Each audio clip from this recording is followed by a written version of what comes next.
Pai, do Filho e do Espírito Santo. Amém. Prezados irmãos e irmãs, depois de termos refletido longamente sobre a providência divina, hoje nós vamos começar um novo parágrafo do nosso catecismo, que tem como título O Céu e a Terra. Creio em Deus Pai Todo-Poderoso, Criador do céu e da terra. Então, vamos ver o que o nosso catecismo fala sobre essa expressão do credo, céu e a terra, o céu e a terra. Então, estamos no parágrafo 325 do nosso catecismo. O símbolo dos apóstolos, lembrando, são dois credos que nós costumamos recitar nas missas. O símbolo dos apóstolos é esse mais comum que nós rezamos em quase todos os domingos. E o outro, o credo niceno-constantinopolitano, é o credo um pouco maior que recitamos em determinadas ocasiões. Então o símbolo dos apóstolos professa que Deus é criador do céu e da terra. E o símbolo niceno-constantinopolitano acrescenta de todas as coisas visíveis e invisíveis. É sobre isso que nós pretendemos falar agora. Parágrafo 326. Na Sagrada Escritura, a expressão céu e terra significa tudo aquilo que existe, a criação inteira. Se Deus é criador do céu e da terra, significa que ele criou tudo, ou como completa o credo de Niceia e Constantinopla, do universo visível e do universo invisível. Essa expressão céu e terra indica também uma relação, um nexo interior da criação, que ao mesmo tempo une e distingue o céu e a terra. Vamos ver, por exemplo, que existem criaturas como os anjos, que não fazem parte desse nosso mundo visível, não fazem parte daquilo que chamamos terra ou universo visível. Então existe o universo invisível, o universo visível, mas no interior da criação existe um laço que une as duas realidades.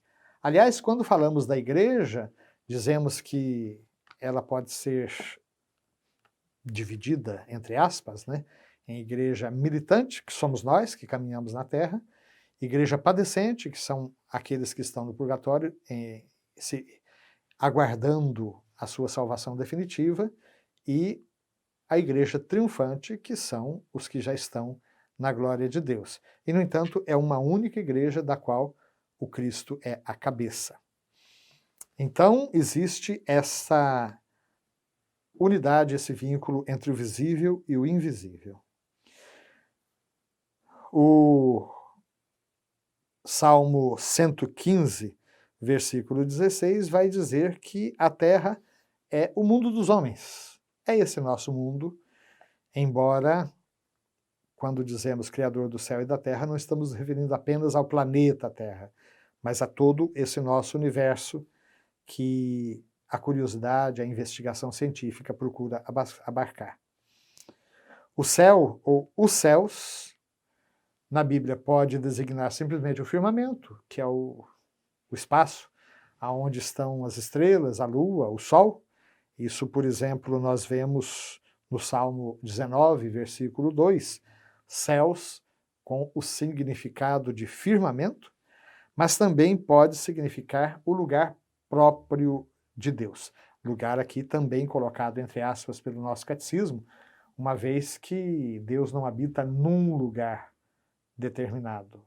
O universo não pode contê-lo, mas nós rezamos, por exemplo, no Pai Nosso, Pai Nosso que estás no céu.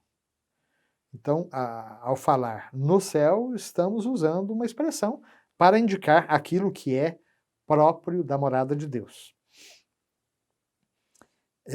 Isso está, por exemplo, no Salmo também 115, versículo 16. De consequência, diz o nosso catecismo, também o céu, que é a glória escatológica, ou seja, a glória definitiva. É nesse sentido que, sobretudo com as crianças, dizemos, né, ir para o céu. Ou seja, depois da morte, queremos ir para a glória definitiva de Deus. A mesma palavra, portanto, usada em sentidos diferentes. Aliás, até intuitivo que quando a gente fala de céu, a gente olha para cima, como se Deus ficasse lá em cima. Na realidade, Deus está em toda parte, né? Mas, considerando a nossa própria estrutura humana, é quase que intuitivo de que se Deus está nas alturas, se Deus é o totalmente outro, ele está além. E o além, quando olhamos para cima, é apenas uma maneira de expressarmos corporalmente que ele é muito superior a todos nós, a tudo que existe. Então, enfim, a palavra céu indica o lugar, de novo, sempre lugar colocado pelo catecismo entre aspas, das criaturas espirituais, os anjos que estão ao redor de Deus. Então vejam, a mesma palavra ela pode ser usada para significar várias coisas. No parágrafo 327, nós temos aqui uma citação do Quarto Concílio de Latrão, que é um concílio bastante importante na história da Igreja, e que afirma o seguinte: Deus criou conjuntamente do nada, desde o início do tempo, ambas as criaturas, a espiritual e a corporal, isto é, os anjos e o mundo terrestre. Em seguida, a criatura humana, que tem algo de ambos, por compor-se de espírito e de corpo. Ou seja, o ser humano é como que uma síntese entre as criaturas celestes e as criaturas terrestres, já que temos essa dupla dimensão, uma dimensão espiritual e uma dimensão corporal. De qualquer maneira, anjos e homens, o mundo celeste e o mundo terrestre, somos todos criaturas do mesmo Deus. Aí o nosso catecismo vai começar a falar sobre essa realidade bastante em moda hoje em dia, a questão dos anjos, né? Não sei se o céu subiu, não sei se a terra subiu, se o céu desceu. Eu sei que há anjos neste lugar, né? Se fala muito dos anjos. O que vem a ser esses anjos? Qual é a sua missão? É sobre isso que o nosso catecismo quer falar agora. E no parágrafo 328, o nosso catecismo vai lembrar que a existência dos anjos é uma verdade de fé. A existência dos seres espirituais não corporais, que a Sagrada Escritura chama habitualmente de anjos, é uma verdade de fé. O testemunho da Escritura a respeito é tão claro quanto a unanimidade da tradição. Nós vamos ter a oportunidade de perceber como esse conhecimento dos anjos foi crescendo já no Antigo Testamento. Em várias ocasiões, esses intermediários, esses mensageiros de Deus, eles vão sendo enviados para missões bastante específicas. É sobre isso que nós queremos falar um pouco nos nossos próximos programas. Se Deus é poderoso para ter criado todo esse universo visível, ele é igualmente poderoso para ter criado um mundo invisível, do qual nós conhecemos muito pouco, e o pouco que nós conhecemos é aquilo que a própria Sagrada Escritura nos dá a conhecer como revelação.